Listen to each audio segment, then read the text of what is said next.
The termination letter felt like ice against my skin, a stark white flag of surrender in an office I built, 47 years old, and I was being escorted from the top floor of Nexus Core Dynamics by my own protégé, Leo, the kid I'd plucked from obscurity, the one I'd taught every secret of the trade.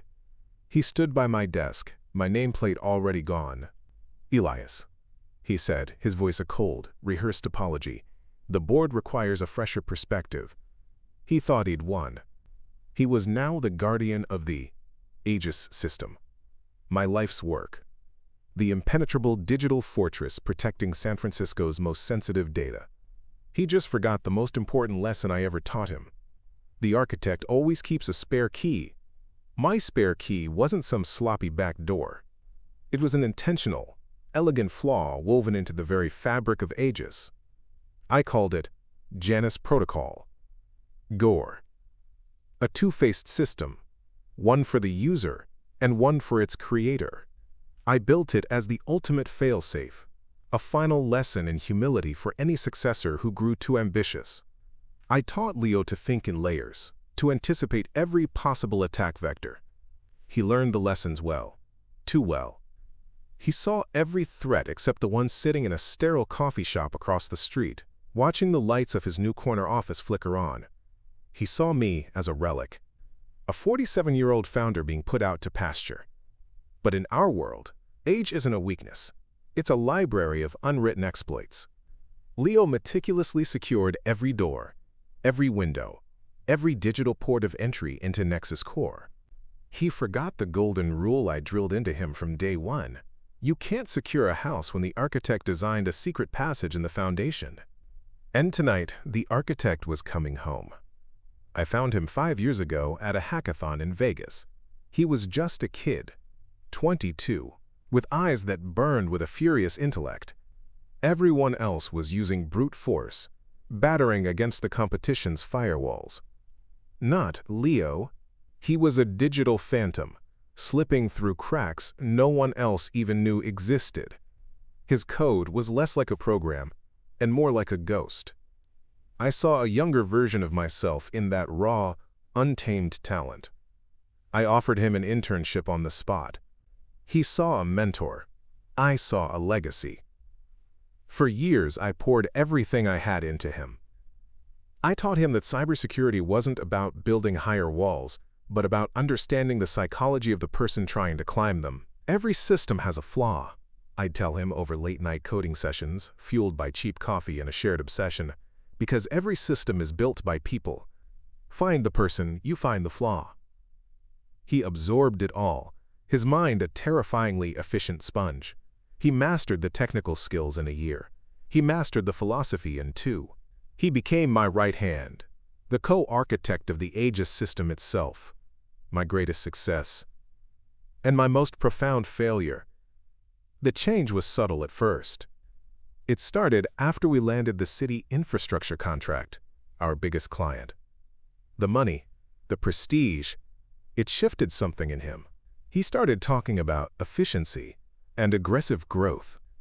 He began holding private meetings with board members, charming them with sleek presentations and profit projections I never saw. He used the very social engineering tactics I taught him, not against our enemies, but against me. He painted me as the brilliant but aging artist, the cautious founder who couldn't let go of his creation. He positioned himself as the visionary, the operator ready to scale the company into the stratosphere. I confronted him a month ago, in the glass-walled conference room overlooking the bay, the one we designed together. "What are you doing, Leo?" I asked, my voice dangerously calm. He didn't even have the decency to look guilty. He just adjusted his tie, a perfect picture of corporate serenity. "I'm securing the company's future, Elias," he said. "The board thinks your cautious approach is holding us back. They need a leader, not just an architect." That's when I knew he saw me as the final vulnerability in the system, the human flaw to be exploited and removed. It was the ultimate irony. He was using my lessons to orchestrate my downfall, but he forgot the very first thing I ever taught him about architecture. The foundation is everything. And I'd built the Janus Protocol into the bedrock of Aegis long before his name was ever on a company letterhead. It was the ultimate failsafe, a final exam for any successor who believed they were smarter than their master. And tonight, his grades were coming due. The coup wasn't a single bloody event. It was a campaign, a slow-acting poison administered with the chilling precision I had taught him. He didn't come at me with a knife. He came at me with a PowerPoint presentation. The final board meeting felt like a public execution. Leo stood before the polished mahogany table, a picture of calm confidence. The presentation on the screen behind him was titled, Nexus Core 2.0 Mitigating Internal Stagnation. I was the stagnation. He never mentioned my name. He didn't have to. He used my own methodologies against me, weaving a narrative of risk and liability. He presented charts showing our growth flattening, framing my methodical caution as a critical vulnerability in a rapidly evolving market. He spoke of legacy systems and, quote, outdated protocols. And with every word, I could feel the board members shifting their gaze away from me. He was recasting my experience, the very bedrock of the company, as an anchor holding us back from the future he was selling them. Elias built an unbreachable fortress, Leo said, his voice smooth and reassuring. But the market isn't a siege anymore. It's a blitz. We need to be agile, proactive. We need to move faster. I tried to counter him. Agility without wisdom is just a faster way to run off a cliff, Leo. But my voice sounded tired, defensive. Alan Croft, the chairman I'd known for 20 years, just looked at his tablet. The numbers are compelling, Elias. Leo's projections show a 40% increase in market share if we pivot. He didn't even look up. Leo wasn't just selling them a strategy, he was selling them a number. And in that room, numbers were the only language that mattered. He had hacked the board of directors. The most cutting blow came later, on my last day. As the security guard waited, Leo walked me to the elevator. He stopped me, placing a hand on my shoulder in a grotesque pantomime of respect. No hard feelings, Elias. It's just business. I taught you everything, I said, the words feeling like gravel in my mouth. A flicker of something, pride maybe, crossed his face. You did, he agreed. You taught me that the human element is always the weakest link.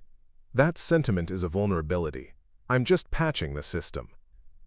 He quoted my own lesson back to me as he stripped me of my life's work. He saw me as a bug to be fixed, an old piece of code to be deprecated. Now sitting in this anonymous coffee shop, the memory fades, leaving only the bitter taste of cold espresso. He thinks the system is patched. He thinks the vulnerability is gone. He's right. The old vulnerability, the trusting mentor, has been removed. But he never considered the one I built into the source code. I open my laptop. The screen glows, a sterile black void with a single blinking green cursor. My fingers hover over the keyboard.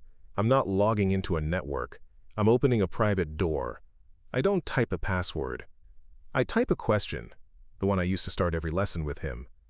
The key that unlocks the Janus protocol. Greater than.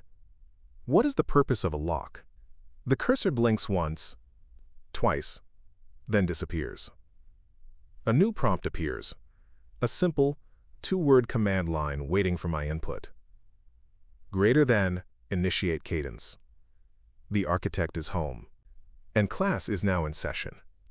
My fingers typed the two words, each press of the keys, a deliberate, measured strike. Backquote, initiate cadence, backquote. I hit enter.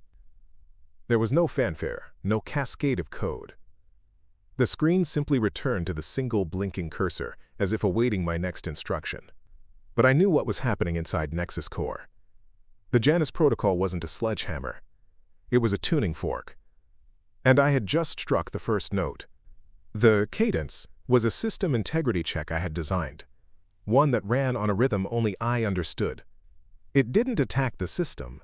It gently probed it, asking it questions in its own machine language.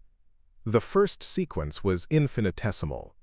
It desynchronized the internal clocks of Aegis's redundant servers, knocking them out of alignment by a mere 10 microseconds. A ghost in the machine. Too small to trigger major alarms, but just enough to create a subtle, dissonant hum in the data stream. It was the digital equivalent of a single, unexplained creak in an empty house. Across the street, in my old office, Leo was likely celebrating, pouring a drink, admiring the view he'd stolen. He was a king in his new castle. But a king who is deaf to the whispers in the walls is a king already deposed. I watched his light, a beacon of his ambition. On my screen, a log file scrolled by, invisible to him. The system reported the clock drift. A Level 3 diagnostic alert. Trivial. The kind of error that gets flagged and ignored 100 times a day.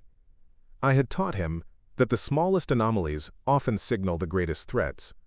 Listen to the silence, Leo, I used to say. That's where the real enemy hides. Seconds later, the log updated. Alert 7 Delta. Acknowledged by user J. Kowalski. Status resolved. Notes, minor clock drift. System recalibrated. Kowalski, a junior tech.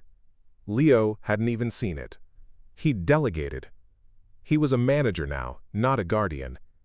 He was too busy admiring the throne to notice the tremor in its foundation. A faint smile touched my lips. He had forgotten the lesson. He was listening for thunder, and I was starting with a whisper. This wasn't an attack. It was an autopsy, and I was just making the first incision. My fingers returned to the keyboard. The system was humming my tune now. It was time to increase the tempo. I typed the next command. A simple instruction to begin sequence 2. This one wouldn't be so easily dismissed as a minor drift. This one would start to corrupt data. Not destroy it. Just change it. One bit at a time. The quiet creak was about to become a floorboard, groaning under a heavy, unseen weight. I typed the command, execute sequence bit shift . My target was specific, elegant in its cruelty, not the city's power grid or their financial data. That was sledgehammer work, loud and messy. I was a surgeon. I was targeting the city's brand new billion-dollar synchronized traffic management system. Leo's first major success as the new head of Nexus Core. The one he'd used in his presentation to the board as proof of his proactive, agile leadership. BitShift didn't delete or destroy, it just nudged. In the code that calculated traffic flow, a single binary digit in a timing variable would be flipped from a 0 to a 1. A green light on Montgomery Street, meant to last 28.0 seconds, would now last 28.1 seconds. A sensor on the Bay Bridge, registering 1/200 cars a minute, would now register 1/201. Imperceptible changes. A drop of poison in an ocean, but the system was designed for perfect synchronization. And a million tiny, imperceptible errors, when fed into a complex algorithm, don't create a glitch. They create chaos. I watched a live traffic feed of the city on a second window on my screen. For the first 10 minutes, nothing. Then, I saw it. A single intersection near the Embarcadero. A backed-up bus. A chorus of horns. A single knot in a perfect tapestry. 5 minutes later, there were 4 more knots. Then, 10. The poison was spreading. The system, trying to self-correct based on faulty data, was making things worse. It was tightening the knots, rerouting traffic into other phantom jams, creating a cascading failure of its own design. My laptop chimed. A new feed opened. A window into Nexus Core's internal communications network. I had given Leo the keys to the castle but kept the blueprints for the listening posts in the walls. The channels were exploding. Kowalski. Multiple 9 alpha alerts from the sulfur monofluoride TMS. Timing desync across Sector 4. Chen, Sector 7 is reporting sensor ghosts. Says we have 100 cars in an empty tunnel. Leo. All hands on the TMS project. Now, this is not a drill. I want a diagnostic root cause in 15 minutes. His tone was sharp, authoritative, the king on his throne. but I could read the subtext. He was afraid. This wasn't a brute force attack he could block. This was his prized system, elegantly, inexplicably, eating itself from the inside out. His masterpiece was becoming his public humiliation, broadcast live on every traffic camera in San Francisco. I watched his team scramble. They ran diagnostics, rebooted servers, checked for hardware failures. They were firefighters trying to find the source of the smoke, never realizing the arsonist was controlling the air vents. As one of his senior engineers, a woman named Anya I'd hired myself, got close to isolating a corrupted data stream, I'd simply trigger the Janus protocol to heal it. The error would vanish from her screen, only to reappear 100 lines of code away, in a completely different subroutine. I was a ghost in the machine, and I was leading them on a merry chase through a house of mirrors I had built. Backquote Anya. I had it. The timing packet was off by 128 milliseconds. I ran the trace again, and it's gone. It's clean. Backquote. Backquote Leo. How can it be gone? Look again. Backquote. Backquote Anya. I am. Sir, it's like the system is self-correcting, but in the wrong places. Backquote. Leo's frustration was a tangible thing. Even through text, he was looking for an enemy, a bug, an intruder. He was looking for thunder. He had forgotten my lesson. Find the human, find the flaw. He couldn't comprehend that the system wasn't broken. It was simply obeying its true master. It was time to let him know who was pulling the strings. I needed to leave my signature.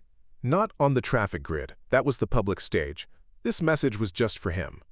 I delved deeper, into the core diagnostic logs of the Aegis system itself, the one place I knew he, as the paranoid new guardian, would look himself. He wouldn't trust his team with this. He would need to see the raw data with his own eyes. I found the master error log file, the one that aggregated every trivial alert, every clock drift, every phantom data packet from the past hour. I didn't hack it. I didn't add a new line. I used Janus to amend an existing one.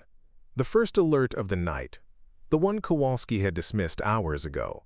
The 10-microsecond clock drift. I navigated to the notes field, which simply read, backquote, minor clock drift, system recalibrated, backquote. My fingers flew across the keyboard. I appended a single, short line of text to that note. A comment. A ghost from his past, backquote, / the purpose of a lock is to create the illusion of security, backquote. It was the answer to the question I had used to unlock Janus. The first philosophical lesson I had ever taught him, scribbled on a whiteboard in a cramped office at 3 in the morning, years before the corner offices and the board meetings. It was a sentence no random hacker could ever know, a phrase that was ours. I hit enter. The message was planted, a digital landmine waiting for its intended target. Across the street, the lights in Leo's office had been blazing for over an hour. Now they were joined by more lights on the floor below. The war room. I could almost hear the frantic energy, the desperate search for an answer that wasn't in their codebooks. I leaned back, taking a slow sip of my now frigid coffee. The traffic gridlock was approaching critical mass. The city was slowly grinding to a halt. But that was just noise. The real event, the only one that mattered, would be the silent moment when Leo, alone in his stolen office, would finally pull up that master log file. The moment his eyes would scan down the page and land on that one, impossible sentence. The moment his blood would run cold. The moment a cocky king would realize his castle was, in fact, his tomb, and that the ghost of the architect he'd buried was standing right beside him. The frantic chatter in the Nexus Core comms channel went dead. The silence was louder than any alarm. It was the sound of a single man, alone in a glass office, staring at a line of text on a screen that had just turned his world inside out. I could picture him perfectly. The confident smirk wiped clean from his face, replaced by the pale, clammy sheen of pure, unadulterated fear. He hadn't just seen a ghost. He had seen the architect's signature on his own tombstone. A single message from Leo finally broke the quiet. Backquote, secure channel. My office. Now. Backquote. He was trying to contain the blast radius, to hide the truth from his own team. He was isolating himself. Perfect. It was time for the second lesson. The traffic grid had been about public chaos. This was about private justice. Leo had used the language of business, projections, market share, shareholder value to execute me. I would now use that same language to dismantle him. My fingers moved, not with anger, but with the cold precision of a surgeon. I typed the command, _initiate sequence, unravel _. This sequence didn't create chaos. It created order. A brutal, unforgiving order. It targeted the crown jewel of Nexus Core, the encrypted data vaults of our top 5 clients, the very clients Leo had used to justify his coup. The sequence didn't steal or corrupt a single byte of data. It did something far worse. It protected it. The Janus protocol began to flag Leo's own system credentials as a potential internal threat. Then, it triggered a series of ultra-high security lockdown protocols. Protocols Leo himself had championed and presented to the board a month ago as part of his aggressive security doctrine. He'd called them the Citadel protocols, an automated system to instantly quarantine sensitive data if a high-level administrator's account was compromised. One by one, the data vaults for the city's largest banks and investment firms began to seal themselves. The data wasn't gone. It was simply entombed in a layer of encryption so deep it would take a decade to crack. The system was performing flawlessly. It was protecting its clients from its own director. My burner phone, a cheap, untraceable device I'd bought for cash, vibrated on the table.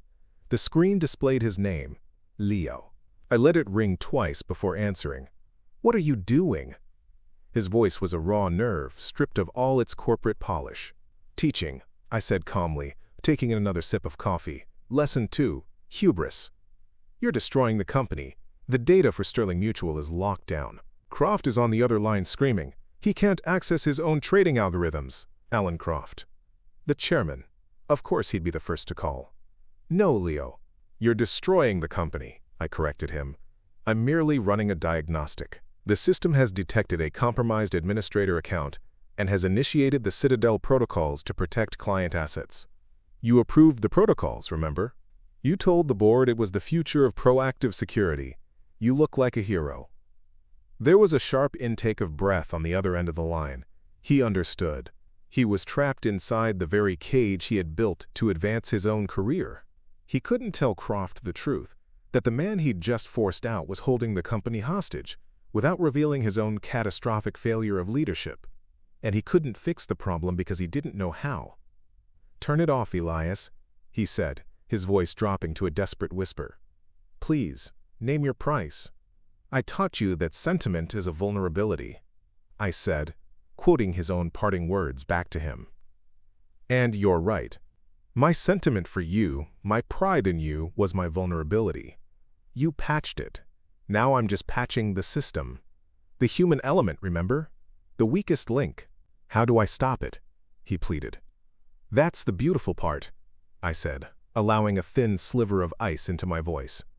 "You can't. The Citadel protocol can only be reversed with a cryptographic key that changes every 60 seconds. A key generated by a physical token. And I'm holding it in my hand right now." I could hear the choked sound of his panic. He was in an escape room where the walls were closing in, and the only person with the key was the man he'd locked inside. "Every minute this continues," I said, my voice low and steady. "Our clients are losing millions. The board isn't seeing a hacker, Leo. They're seeing the new director who, on his first day, single-handedly crashed their most valuable assets. They're seeing a critical vulnerability. They're seeing you." I didn't need to say another word. I pressed the end call button, cutting off his ragged breathing. Across the street, the lights in the war room were a frantic hive of activity. But the single light in my old corner office stayed lit, a solitary beacon in the night. He was alone up there. The king. Stranded in his brand new, impenetrable, perfectly. I didn't have to wait long. My laptop chimed again, but it wasn't the comms channel. It was an encrypted video call request. The name on the screen made my smile feel like a fissure in stone. "Alan Croft." "The chairman," I answered. His face was a mask of controlled panic. the mahogany boardroom behind him looking less like a seat of power and more like a cage. "Elias," he began, skipping the pleasantries. "What is happening?" "A system audit," I replied, my voice even. "It appears your new director is a significant security liability. The Aegis system is performing as designed." Croft's jaw tightened. "The market's open in 6 hours. Our clients are threatening to pull every asset. Fix this." It wasn't a request. It was a command from a man who had forgotten he'd lost the authority to give them. "Fixing it is easy," I said. "But first, a personnel change. I want Leo's resignation on my desk. Electronically. Now. And I want a company-wide memo sent from your account, stating that the system lockdown was due to a catastrophic failure of leadership under his direct supervision." He stared at me, the weight of my demand sinking in. He was being asked to sacrifice his chosen visionary to the ghost he thought he'd exorcised. "And if I do that?" he asked, his voice strained. "Then I'll release the Citadel protocols and restore the data vaults," I said. "And then I'm gone. I have no interest in returning to a company that values projections over experience." The silence stretched. I was offering him a way out, but the price was Leo's career and his own humiliation. I watched the calculation in his eyes. Pride versus survival. Survival always wins. "You'll have it in 5 minutes, he said, and the screen went blank. 5 minutes later, 2 emails arrived. The first was Leo's resignation, a single, pathetic sentence. The second was Croft's memo to the entire company. I read the subject line, "Regarding the critical system failure." My fingers moved to the keyboard one last time. "Execute sequence, restore." The system healed itself instantly. The traffic grid unlocked. The data vaults opened. Across the street, the lights in my old office went dark. Leo was gone. I hadn't destroyed my life's work. I had simply reminded them who the architect was. I closed my laptop. The battle won. The lesson was complete. So let me ask you all, was it wrong for me to build flaws into my own system from the start? Or is that just smart self-preservation when you're the one who created it?